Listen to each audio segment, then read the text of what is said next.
प्रेम के बोल। एक गांव में एक मजदूर रहा करता था जिसका नाम हरिया था। उसके परिवार में कोई नहीं था। दिन भर अकेला मेहनत में लगा रहता था। दिल का बहुत ही दयालु और कर्मों का भी बहुत अच्छा था। मजदूर था इसलिए उसे उसका भोजन मजदूरी के बाद ही मिलता था। आगे पीछे कोई ना था इसलिए वो इस आजीविका से संतुष्ट था। एक बार हरिया को एक छोटा सा बछड़ा मिल गया। उसने खुशी से उसे पाल लिया और सोचा आज तक तो वो अकेला था, अब वो इस बछड़े को अपने बेटे के जैसे पालेगा।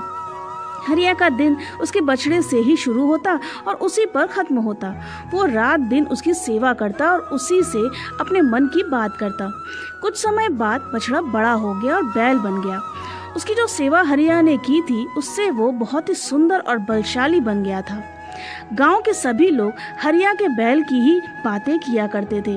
किसानों के गांव में बैल की भरमार थी, पर हरिया का बैल उन सबसे अलग था। दूर दूर से लोग उसे देखने आते थे। हर कोई हरिया के बैल के बारे में बातें कर रहा था। हरिया भी अपने बैल से एक बेटे की तरह ही प्यार करता था।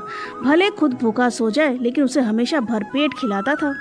एक दिन हरिया के स्वप्न में शिव का नंदी बैल आया और उसने उससे कहा कि हरिया, तुम एक निस्वार्थ सेवक हो। तुमने खुद की तकलीफ को छोड़कर अपने बैल की सेवा की है, इसलिए मैं तुम्हारे बैल को बोलने की शक्ति दे रहा हूँ।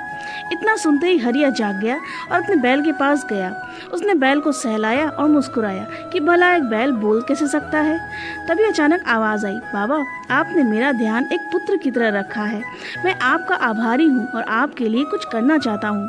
ये सुनकर हरिया घबरा गया। उसने खुद को संभाला और तुरंत ही बैल को गले लगाया। उसी समय से वह अपने बैल को नंदी कहकर पुकारने लगा। दिन भर काम करके आता और नंदी से बातें करता। गरीबी की मार बहुत थी। नंदी को तो हरिया भरपेट देता था लेकिन खुद भूखा सो जाता था।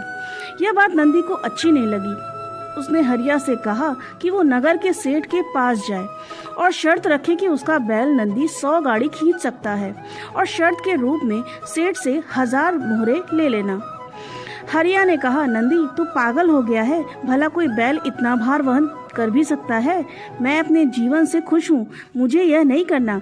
लेकिन नंदी के बार बार आग्रह करने पर हरिया को उसकी बात माननी पड़ी। एक दिन डरते डरते हरिया सेठ दीना के घर पहुंचा। दीना सेठ ने उससे आने का कारण पूछा। तब हरिया ने शर्त के बारे में कहा। सेठ जोर जोर से हंसने लगा और बोला, हरिया, बैल के साथ रहकर क्या तुम्हारी मति भी बैल जैसी हो गई है? अगर शर्त हार गए तो 1000 मोहर के लिए तुम्हें अपनी झोपड़ी तक बेचनी पड़ेगी।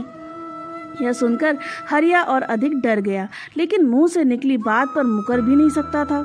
शर्त का दिन तय किया गया और दीना सेठ ने पूरे गांव में ढोल पिटवाकर इस प्रतियोगिता के बारे में गांव वालों को खबर दी और सभी को यह अद्भुत नज़ारा देखने बुलाया। सभी खबर सुनने के बाद हरिया का मजाक उड़ाने लगे और कहने लगे कि यह शर्त तो हरिया हारेगा ही। यह सब सुनकर हरिया को और अधिक डर लगने लगा और उससे नंदी से घृणा होने लगी। वो उसे कोसने लगा, बार बार उसे दोष देता और कहता कि कहाँ मैंने इस बैल को पाल लिया। मेरी अच्छी भली कट रही थी, इसके कारण सर की छत से भी जाऊंगा और लोगों की थू थू होगी वो अलग। अब हरिया को नंदी बिल्कुल भी रास नहीं आ रहा था। वह दिन भी आ गया जिस दिन प्रतियोगिता होनी थी। 100 किलो माल से भरी गाड़ियों के आगे नंदी को जोता गया और गाड़ी पर खुद हरिया बैठा। सभी गांव वाले नज़ारा देख हंस रहे थे और हरिया को भला बुरा कह रहे थे। हरिया ने नंदी से कहा, देख, तेरे कारण मुझे कितना सुनना पड़ रहा है। मैंने तुझे बेटे जैसा पाला और तूने मुझे सड़क पर लाने का काम किया। हरिया के ऐसे घृणित शब्दों के कारण नंदी को गुस्सा आ गया और उसने ठान ली कि वो एक कदम भी आगे नहीं बढ़ाएगा और इस तरह हरिया शर्त हार गया। सभी ने उसका मजाक उड़ाया और उसे अपनी झोपड़ी सेठ को देनी पड़ी। अब हरिया नंदी के साथ मंदिर के बाहर पड़ा हुआ था और नंदी के सामने रो रो कर उसे कोस रहा था। उसकी बातें सुन नंदी को सहा नहीं गया और उसने कहा, बाबा हरिया, यह सब तुम्हारे कारण हुआ। ये सुन हरिया चौंक गया। उसने गुस्से में पूछा कि क्या किया मैंने? तुमने भांग खा रखी है क्या? तब नंदी ने कहा कि तुम्हारे प्रेम के बोल के कारण ही भगवान ने मुझे बोलने की शक्ति दी और मैंने तुम्हारे लिए यह सब करने की सोची, लेकिन तुम उल्टा मुझे ही कोसने लगे और मुझे बुरा भला कहने लगे। तब मैंने ठानी कि तुम्हारे लिए कुछ नहीं करूँगा। लेकिन अब मैं तुमसे फिर से कहता हूँ कि मैं 100 गाड़ियाँ खींच सकता हूँ। तुम जाकर फिर से शर्त लगाओ और इस बार अपनी झोपड़ी और 1000 मोहरे की शर्त लगाना। हरिया वही करता है और फिर से शर्त के अनुसार 100 गाड़ियां तैयार कर उस पर नंदी को जोता जाता है और फिर से उस पर हरिया बैठता है और प्यार से सहलाकर उसे गाड़ियां खींचने को कहता है और इस बार नंदी यह कर दिखाता है, जिसे देखकर सब स्तब्ध रह जाते हैं और हरिया शर्त जीत जाता है। दीना सेठ उसे उसकी झोपड़ी और 1000 मोहरे दे देता है। तो दोस्तों, इस कहानी से यही शिक्षा मिलती है कि जीवन में प्रेम से ही किसी को जीता जा सकता है। कहते हैं प्रेम के सामने ईश्वर भी झुक जाता है, इसलिए सभी को प्रेम के बोल ही बोलने चाहिए। तो दोस्तों, आपको कहानी कैसी लगी ये आप कमेंट में ज़रूर बताना।